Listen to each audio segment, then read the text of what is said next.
You ready? Ready for the next thing I'm going to talk about? Just made it up.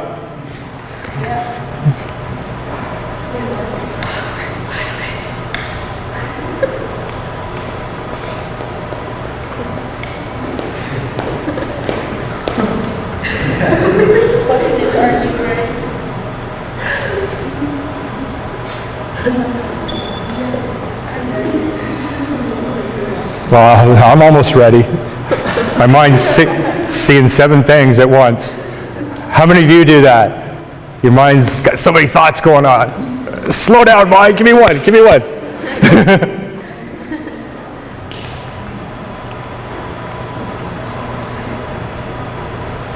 Okay, you know what? I'm going to tell you, so I don't like to glorify drugs by going into all the different all these different things that happened while I did drugs, as if I'm trying to scare you into, hey, don't do drugs because this will happen to you.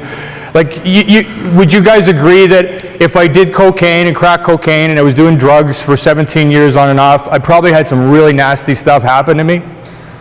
You know, right? That's what happened. Now, what I want to share with you now is my journey to getting free of addictions, and not just one, but multiple addictions. And it's interesting because what happened was I had my company. I own a management consulting firm, an executive recruitment firm. That means companies hire me and they pay me money if I can find the best person and convince them to leave their company and join my clients. And I've made as much as $37,000 for, on one deal. The deals are from $10,000 to $37,000 for me. And did it again, but it's okay, it's coming back. Yes, so I'm at a place where I'm doing well financially, but I can't make $1 million. I can make 100,000 plus, which is already a miracle. No one in my family made that amount of money, but once you hit a goal, you want to go to the next level. And I had plans and goals. I had it written down how I was going to revolutionize my industry and how I was going to become a millionaire. But I was stopped because I was smoking cigarettes. I was smoking weed. I was doing things that were sucking energy from me. And ultimately, to be the kind of wealth that I was wanted, I needed energy, and it was sucking it out. And so what I did is I contacted a treatment center. I tried to find a treatment center that specialized in helping you get off of cigarettes, but there wasn't any. I couldn't find one. So what I thought I'd do is go on an interview with a treatment center and tell them I'm an alcoholic and a drug addict, even though I'd been doing alcohol or drugs for months. Now, I'd been able to stop alcohol and drugs for months many times, by the way.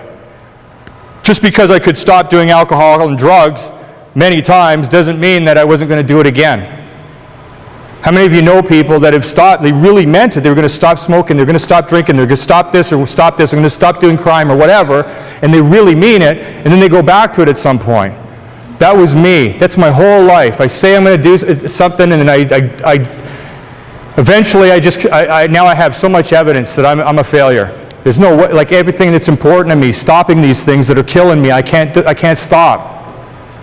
So I call the treatment center, I have the interview, the intake, and they say, yes, you qualify, you can come here, and you're an alcoholic, and you're a drug addict, even though you haven't done drugs recently, and you can come in here. Now, I am doing some weed, but I think it's weed. It's not like the hard drugs. I think But what's interesting, my motivation for going to treatment wasn't because I wanted to get off of drugs. It was because I wanted to make money. I wanted to make more money. It was kind of like my addiction to making money had me go to the treatment center. And then while I was there, I would start to see people and hear their stories, and I'd say, that sounds like me. That sounds like me. And I wasn't even going to stay for 4 weeks. I was only going to stay for 3 days. Because I just knew if I could get 3 days off of marijuana, cigarettes, and all that stuff, just 3 days. In other words, if I could just break the habit, I'm good to go. I figure I can't even get 1 day off this stuff. If I could get 3, I'm good. I thought it was just about finding a way to stop, and then once you stop, you're good. But my problem wasn't that I couldn't stay stopped. I couldn't stop doing the thing, whatever the thing was, that I didn't want to do. And I'll never forget, I met this one guy.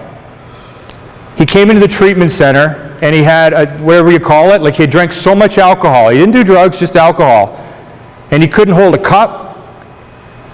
And he was an older man, about 55, 60. And he was... Careful on that older guy stuff. He was an older guy.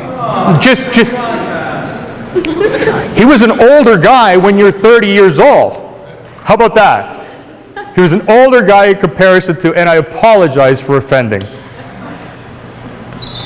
So, but you know what I should have said? He was about 60 years old young. Thank you for the correction. I will make sure next time I don't offend anyone.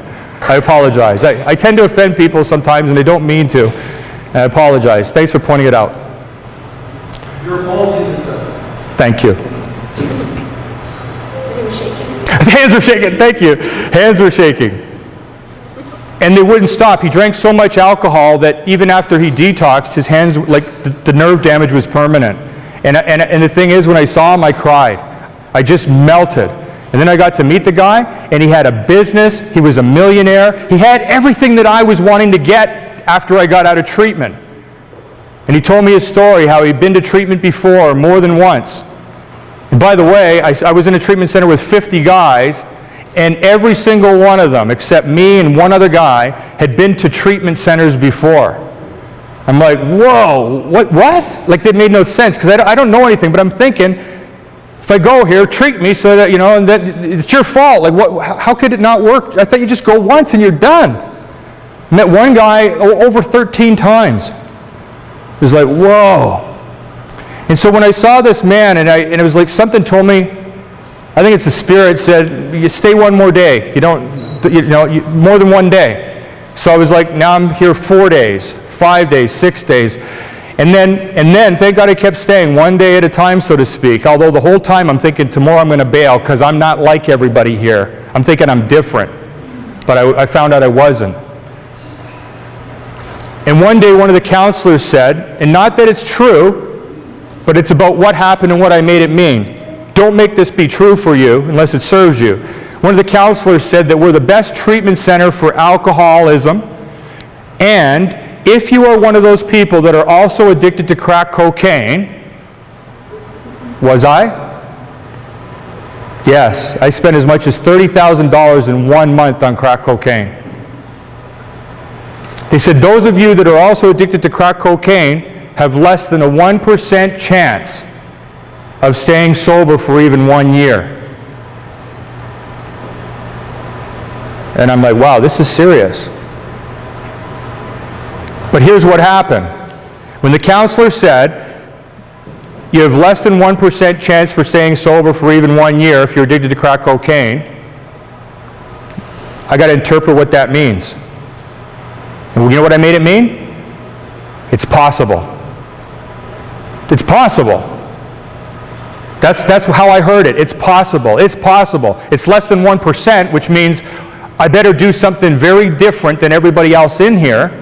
I better make this my whole life. I got to figure out how to beat those odds. Those aren't good odds, but it's possible. Does that make sense? That's one way of looking at it. And another way of looking at it is, those odds are terrible. I'm never going to win. I might as well just smoke crack. Is that another way you could look at it? Right? So here's what happened. Here's what's ironic.